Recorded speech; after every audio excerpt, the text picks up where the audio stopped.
Kita akan belajar bersama firman Tuhan dengan tema lembah Baka akan menjadi lembah berkat. Ya. Kita ambil di dalam Mazmur 84.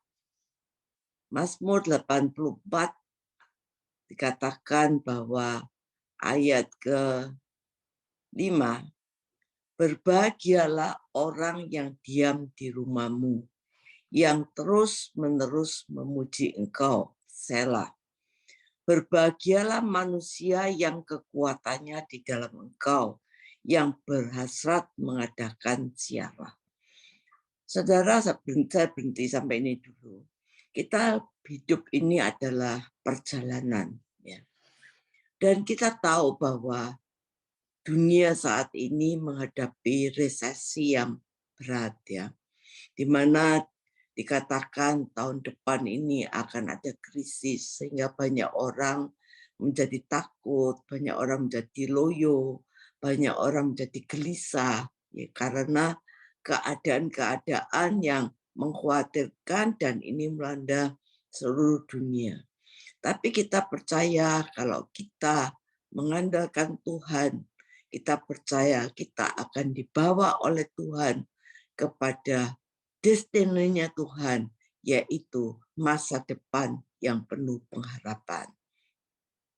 Saudara, kita sebagai orang percaya, itu kita memang hidup dalam realita. Tetapi Tuhan menghendaki kita tidak berfokus kepada realita. Kita tidak menyangkali realita yang ada. Tetapi kita tetap percaya, kita fokus pada Tuhan. Walaupun ada realita dalam kehidupan kita, tetapi kita mempunyai kekuatan. Ya, kalau kita dalam Tuhan, kita mempunyai kekuatan bahwa Tuhan adalah sandaran kita.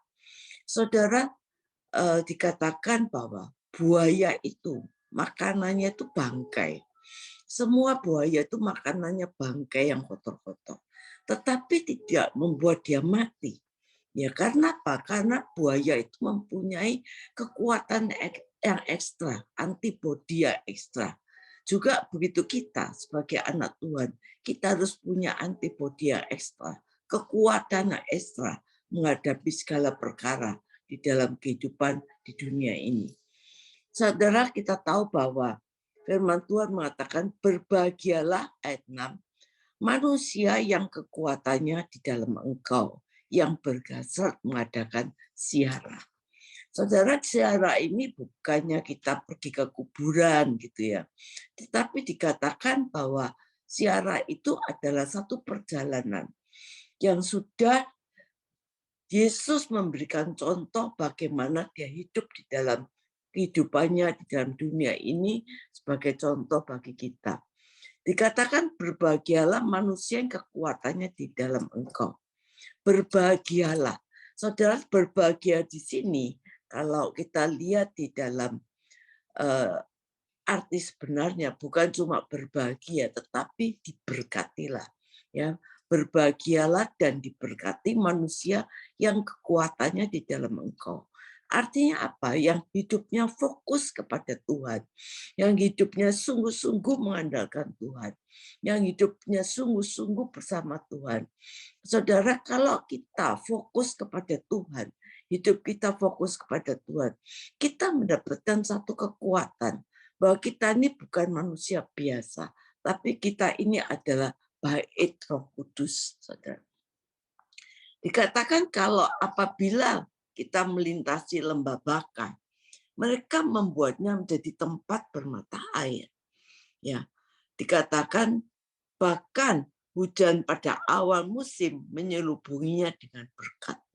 Dikatakan bahwa mereka yang melintasi lembah Baka. Saudara, lembah Baka itu adalah satu tempat, yaitu lembah yang penuh dengan pohon-pohon yang sungguh-sungguh berduri dan mengerikan. Itu kalau kena angin, itu ada suara-suara gemuruh yang menyayat hati.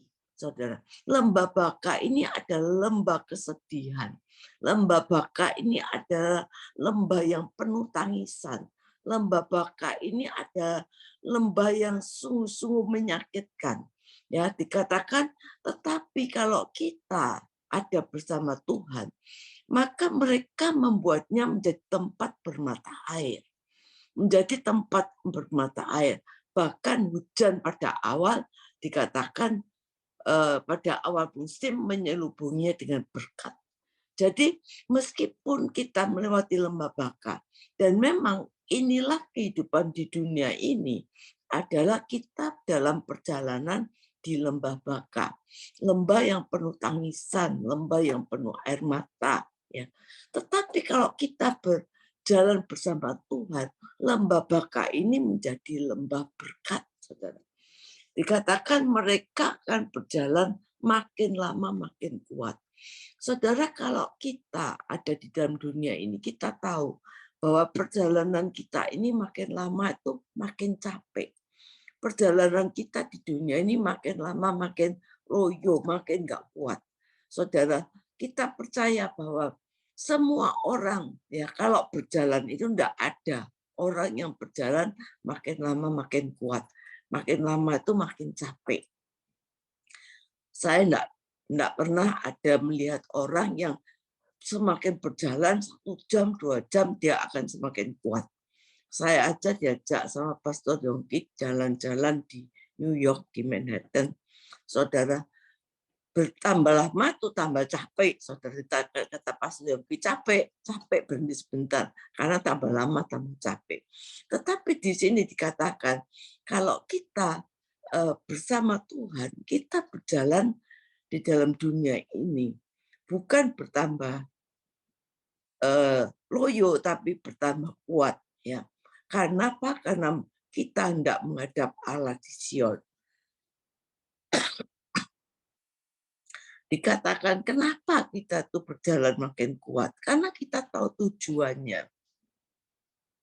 Kita tahu destininya, yaitu untuk menghadap Allah di Sion. Kenapa dipakai nama Sion? Sion yaitu datangnya Yesus Kristus. Sion itu lambang dari Yesus Kristus. Bahwa Yesus Kristus itu datangnya dari Sion.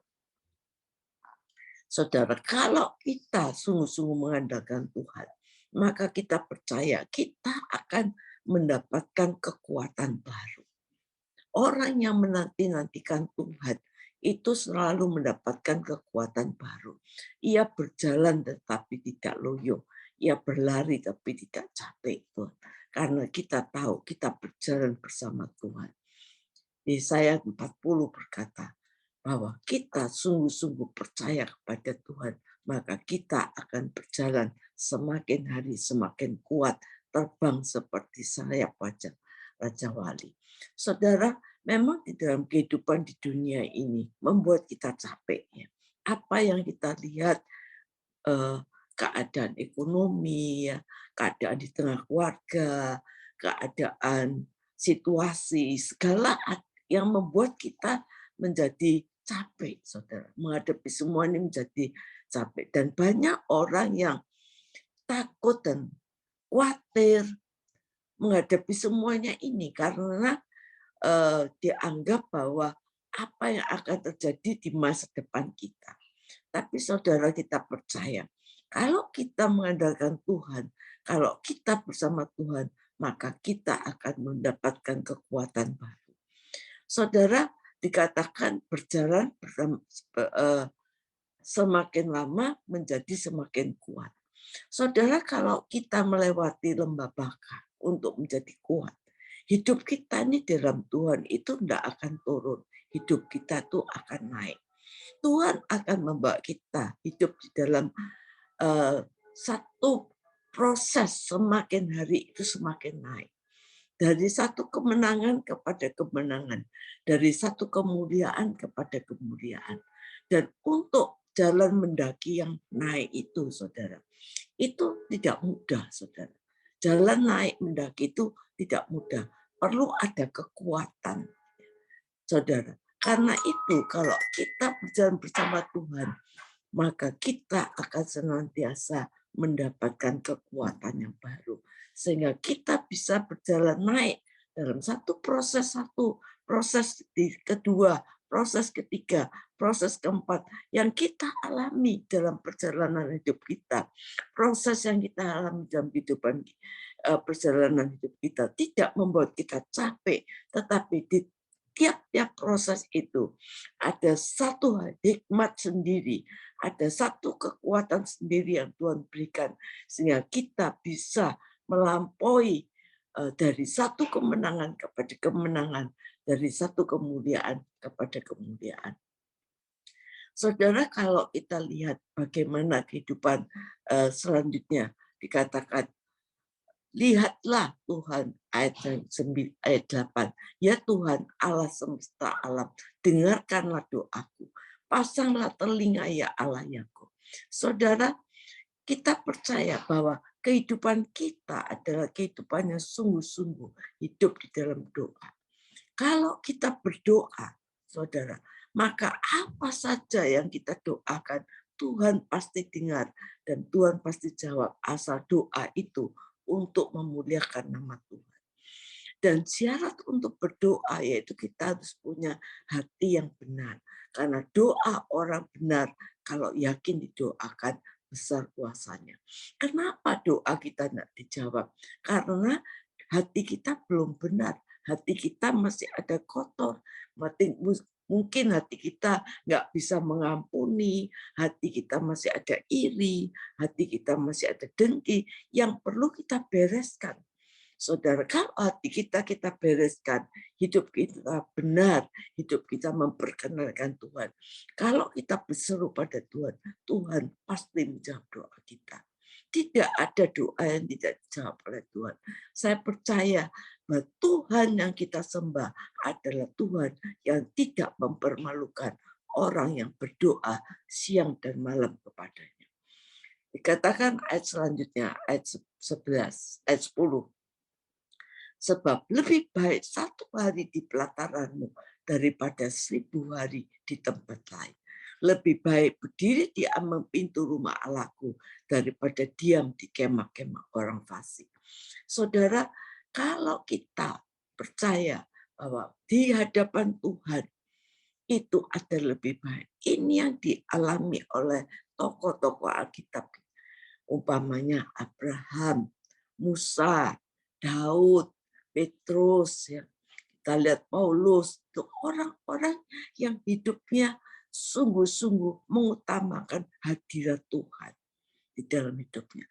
Kalau hadirat Tuhan itu menjadi satu landasan hidup kita, hadirat Tuhan itu menjadi satu tempat di mana kita sungguh-sungguh berada, maka saya percaya di dalam hadirat itu kita akan mengalami damai sejahtera, sukacita yang luar biasa. Kita akan mengalami kemenangan demi kemenangan. Karena di dalam hadirat Tuhan itu, Tuhan akan mengirimkan berkat-berkatnya yang tidak mungkin menjadi mungkin. Kita lihat bagaimana Abraham waktu ada di hadirat Tuhan. Dia di dalam segala perkara, dia selalu ada di dalam hadirat Tuhan. Dia bikin mezbah. Kita lihat Daud selalu ada di hadirat Tuhan. Saudara, kita ini hidup di dalam perjalanan. Di dalam perjalanan ini kita sebagai prajurit yang berjuang. Saudara, prajurit itu kalau mendapat tekanan, dia tidak mundur. Tapi sebagai prajurit, kalau ada tantangan di hadapannya, itu berarti satu tantangan yang dihadapi, yang harus dihadapi, dan dia harus punya motivasi. Aku harus lebih daripada pemenang. Itu motivasi prajurit. Saudara, kita ini adalah prajurit-prajurit Allah yang diperlengkapi dengan senjata Allah. Oleh karena itu, jangan takut apapun yang terjadi dalam kehidupan kita. Kita percaya, kita fokus kepada Tuhan. Memang kita tahu bahwa kita hidup ini ada realita. Hidup ini adalah kenyataan. Tetapi bukan berarti iman kita kepada realita. Walaupun kita ada di dalam kenyataan yang tidak enak. Memang yang sakit itu memang karena kondisinya sakit. Jujur bilang sakit. Suami saya sakit, saya juga bilang sakit. Karena apa? Karena antibodinya kurang, saudara. Kita sebagai orang Kristen yang rohani kita, itu juga kita harus punya kekuatan sebagai antibodi kita. Sehingga kita nggak mudah diserang oleh musuh. Sebagai pejuang-pejuang Allah di dalam hidup ini, perjalanan hidup ini. Bahwa kita sungguh-sungguh menjadi anak-anak Allah yang memakai seperti Efesus 6, perlengkapan senjata Allah di dalam kehidupan kita. Dan dikatakan seperti Daud berkata, lebih baik 1 hari di pelataranmu daripada 1000 hari di tempat lain. Kenapa Daud berkata gitu? Karena dia tahu di dalam hadirat Tuhan, selama Daud di dalam pergumulan, yaitu yang ditulis di dalam setiap mazmurnya, dia berkata bahwa dia nyatakan selama dia mengalami peperangan, tapi apabila dia ada di dalam hadirat Tuhan, dia selalu mengalami kemenangan. Sehingga dia berkata bahwa Tuhan itu adalah tempat pertolonganku. Tuhan itu adalah gunung batuku. Tuhan itu adalah kekuatanku. Itu semua di mana dia dapat? Di dalam hadirat Tuhan. Oleh karena itu, Daud rela meninggalkan kerajaannya waktu dia dikejar-kejar mau dibunuh oleh Absalom. Dia rela meninggalkan kerajaannya. Karena apa? Dia tidak mau bertengkar dengan anaknya. Tetapi satu hal yang dia minta, yaitu jangan Tuhan ambil rohnya daripadanya. Saudara, inilah kekuatannya dia. Ini kekuatan Daud, saudara. Saudara, kita lihat bagaimana bedanya dengan Saul. Saul itu sama-sama diurapi Tuhan, ya. Tetapi Daud tidak mempunyai arti penyertaan Tuhan. Dia tidak berseru kepada Tuhan pada waktu dia menghadapi segala perkara. Dia cari dukun-dukun, dia cari orang-orang pintar. Itu Saul. Dia tidak mencari Tuhan. Dia kehilangan hadirat Tuhan. Saudara, sebenarnya dia punya karena dia diurapi, tapi dia kehilangan hadirat Tuhan. Tapi Daud, dia tetap pada hadirat Tuhan itu sebagai posisinya dia, sebagai sungguh-sungguh sandarannya dia. Kalau hidup kita, posisi kita, Tuhan adalah fokus kita, sandaran kita. Hadirat Tuhan ada segala-galanya bagi kita. Maka melewati segala perkara, kita disebut bahagia, berbahagialah. Dikatakan walaupun kita di dalam hidup ini memang melewati di dalam realita kenyataan, kita melewati lembah baka, lembah tangisan, lembah sakit penyakit, ya, dan sebagainya, lembah putus asa. Tetapi saudara, kalau kita sungguh-sungguh fokus kita pada Tuhan, maka dikatakan kita akan mendapatkan kekuatan menjalani semuanya itu. Sehingga kita disebut orang yang berbahagia. Dan berbahagia itu adalah bukan cuma berbahagia, tetapi diberkati. Saudara, kita perlu berkat Tuhan itu. Di dalam pekerjaan kita, di dalam rumah tangga kita, kita perlu berkat Tuhan itu. Karena berkat Tuhanlah yang menjadikan kita kaya. Susah payah tidak ada gunanya. Saudari, orang boleh susah payah cari uang, tapi kalau tidak ada berkat Tuhan, tidak ada gunanya. Oleh karena itu, biarlah andalkan Tuhan, fokus kita kepada Tuhan, percayalah, maka saya percaya kita akan menjadi orang yang berbahagia. Kita mendapatkan kekuatan di dalam Tuhan untuk mendapatkan segalanya. Oleh karena itu pagi hari ini, biarlah kita mau sama-sama berdoa, kita mau sama-sama kembali, kita sama-sama mengkoreksi diri kita, apakah kita sungguh-sungguh ada fokus di dalam jalan Tuhan. Saudara, ini jalan Tuhan. Berbahagialah orang yang kekuatannya di dalam Tuhan, yang sungguh-sungguh mengandalkan Tuhan. Saudara, kalau kita hidup di dalam Tuhan, maka kita percaya hidup kita diberkati oleh Tuhan. Amin. Saya akan berdoa bagi semua yang mengikuti Zoom pada saat teduh ini, biarlah kita sungguh-sungguh fokus kita kepada Tuhan. Mari kita selidiki hati kita. Selama fokus kita ini kepada Tuhan, maka jalan apapun yang kita tempuh, mungkin kita lewati lembah Baka, itu tempat yang berduri, tempat yang terjal, tempat yang berbatu-batu. Tetapi kalau kita bersama Tuhan, kita bisa melampauinya. Dan berkat Tuhanlah yang menjadikan semua apa yang kita kerjakan menjadi berhasil. Amin.